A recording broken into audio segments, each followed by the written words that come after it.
Nama saya Sagara Rizal, panggilannya Gara.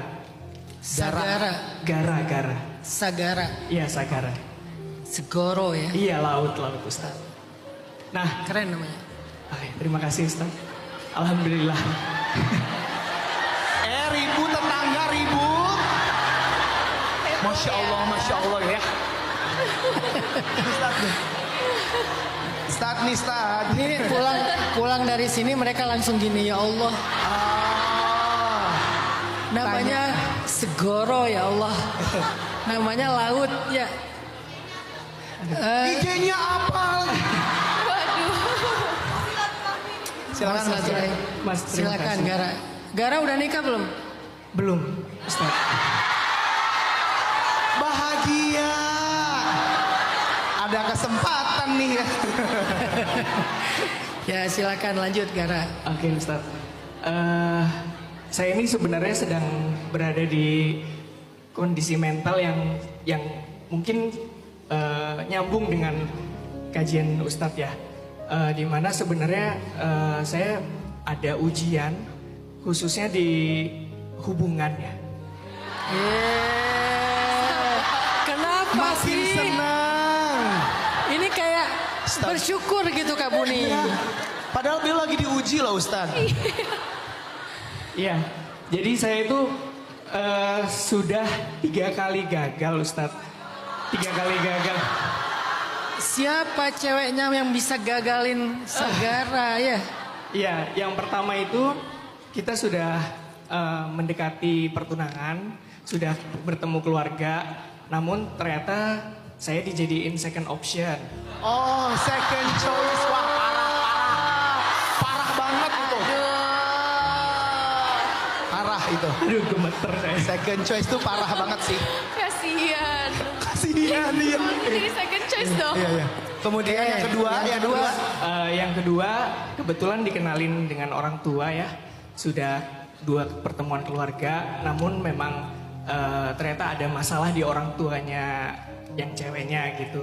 Jadi memang tidak bisa melanjutkan karena orang tua juga jadi kurang setuju gitu.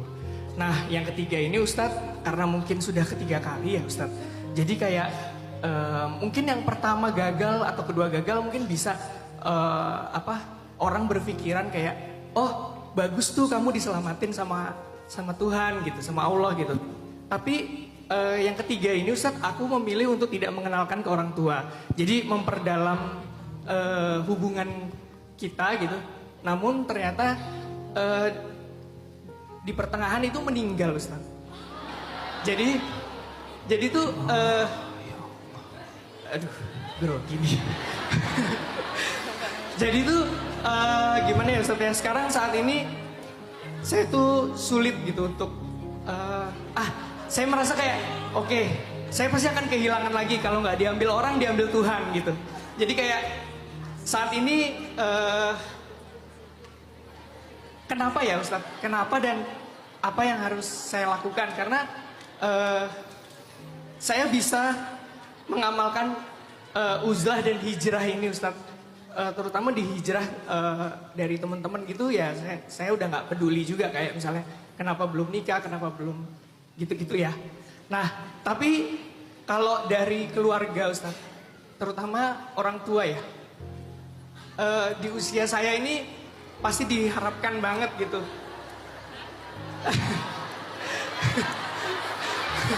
Kenapa tetangga ya Allah? Heboh sekali, Ibu. Gara umurnya berapa? Saat ini 31 Ustadz. Wah, pas katanya. Waduh. Aku sengaja nanya karena ini mewakili sebetulnya. Umur 31 itu udah mature banget sih. Itu udah jadi suami itu udah. Lanjut Gara. Iya. Jadi Udah Depok, udah. Udah.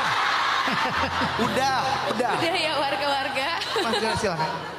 jadi saya itu nggak bisa hijrah kalau dari orang tua Ustadz. Jadi setiap kali orang tua bertanya, nggak munafik, saya juga jadi sedih gitu ya. Karena Ya. apalagi 2 kali yang sebelumnya itu kan sudah melibatkan orang tua juga. Pasti orang tua saya juga ada rasa sedih dan kecewa gitu ya Ustadz ya.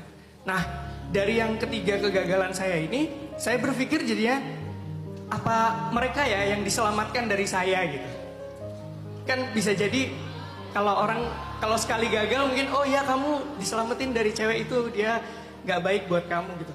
Tapi jangan-jangan karena udah 3 kali kehilangan gini, jangan-jangan mereka yang diselamatkan dari saya gitu Ustaz. Janganlah kalian berputus asa dari rahmat Allah. Kita punya Allah yang Maha Penyayang. Kok putus asa? Kok berhenti berharap? Kok jadi takut? Ustaz takut gagal lagi? Nggak ada gagal, yang ada belajar. Nggak ada gagal dalam hidup orang beriman, yang ada adalah proses pembelajaran. Setiap kali kita terjatuh, kita belajar untuk bangkit. Setiap kali kita terjatuh, kita belajar tentang hati-hati. Setiap kali kita terjatuh, kita belajar bagaimana cara supaya jatuhnya nggak sakit, lebih sakit daripada sebelumnya. Ketika saya awal belajar berkuda, saya justru diajarin cara jatuh loh. Bukan diajarin cara lari, diajarin cara jatuh. Karena jatuh dari kuda itu kayak keniscayaan itu. 3 kali saya jatuh dari kuda. Umi 3 bulan yang lalu dia jatuh dari kuda lumayan parah, masih agak sedikit trauma sampai sekarang, dia belum berani lagi. Tapi yang pertama diajarin ketika kita belajar berkuda riding itu jatuhnya. Gimana jatuh yang safety? Karena kalau nggak safety kita keinjak kuda aja itu fatal banget kan? Keinjak di kepala, keinjak di perut itu kan fatal dengan berat bobot kuda yang berapa ratus kilogram itu. Bisa agak fatal sih, ada yang meninggal, ada yang patah rusuk. Sehingga kita diajarin cara jatuh dari kuda. Gimana cara jatuh dari kuda? 1 diajarin lepasin steer up-nya, kaki itu harus bisa lepas. Makanya jangan dalam-dalam banget pakainya, harus di ujung. Supaya kalau ada apa-apa cepat lepasnya. Karena kalau nggak lepas keseret dibawa lari kuda, karena kuda juga kaget, itu fatal. Kedua, cara jatuh dari kuda, pas jatuh kalau bisa menjauh dari badan kuda, jangan jatuh di bawahnya. Kalau nggak yang ketiga, kalau mau jatuh, mending peluk kuda aja. Jadi kita gelantungan di leher kuda. Saya pernah bergelantungan di leher kuda. Sampai kudanya juga bingung nih ngapain sih. Karena saya gini aja, dibawa lari sama kuda. Artinya emang kita diajarin cara jatuh biar kita tahu cara berkendara. Biar kita tahu cara supaya kuda itu gelap ataupun canter lari. Maka hidup seperti itu Gara. Jadi kalau Gara jatuh bukan gagal. Bukan takdirnya Gara emang gak cocok dengan siapapun di antara cewek-cewek. Atau cewek itu diselamatkan dari Gara. Enggak, setiap kalian sedang diberikan pembelajaran. Gara dapat pembelajaran, cewek itu dapat pembelajaran. Adapun yang terakhir yang wafat, memang Allah takdirkan dia menikahnya di surga insya Allah. Tetap berharap yang baik-baik. Aku tergantung prasangka hambaku kepadaku. Terus gimana dengan ucapan orang tua? Harapan dan permintaan orang tua, disitulah kita belajar uzlah. Ya belajar hijrah. Hijrah itu kan bukan mengabaikan dengan cara yang buruk kan, makanya ada hajran jamila, mengabaikan dengan cara baik. Ya udah, abaikan aja dengan cara yang baik. Cara mengabaikannya bilang aja nanti juga ada waktunya mah gitu. Doain aja, kan gitu kan? Itu cara mengabaikan dengan cara yang baik. Doain aja, nanti juga ada waktunya. Ini lagi ikhtiar, doain ya mah gitu. Gitu aja. Dan ingat ya, orang tua kalau nanya gitu tuh bukan mau merendahkan, mempertanyakan, bukan. Karena sayang, karena peduli, makanya dia nanya. Dia nanya karena peduli. Dan saya pikir ini bukan sikap abusif ya. Yang kita abai itu justru yang abusif kan. Kalau ini kan bukan, ini karena peduli. Cuman emang agak sedikit mungkin buat kita gak nyaman, saking seringnya ditanya, ya wajar namanya juga peduli. Sama kayak dia nanya udah makan belum, kan nanya melulu tuh, udah makan belum, udah makan belum, udah makan belum. Nanya lagi, kenapa? Karena peduli. Bukan karena dia pengen ganggu kita. Udah makan belum nak? Udah mah, nanti siang udah makan belum? Nanti malam udah makan belum? Nanya aja terus.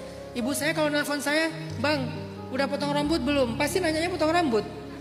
Karena ibu saya tahu kalau saya panjang rambut, saya sakit. Ini insya Allah udah mulai panjang rambut saya. Kali ini saya akan coba abai terhadap doktrin itu. Karena cita-cita saya rambutnya segini. Karena nggak bisa, akhirnya anak saya yang rambutnya segini. Yahya mau masuk sekolah disuruh potong rambut sama gurunya. Nggak boleh masuk sekolah, bikin sekolah sendiri. Sekolah rimba Indonesia, di sini boleh panjang rambut. Jadi Gara, tenang aja, insya Allah itu bukan gagal. Gara bukan nggak pantas, cuman Allah lagi mempersiapkan Gara untuk seorang perempuan yang mungkin spesial banget. Sayyidah Khadijah 2 kali mengalami ujian pernikahan karena Allah lagi mempersiapkan Khadijah untuk laki-laki yang spesial banget.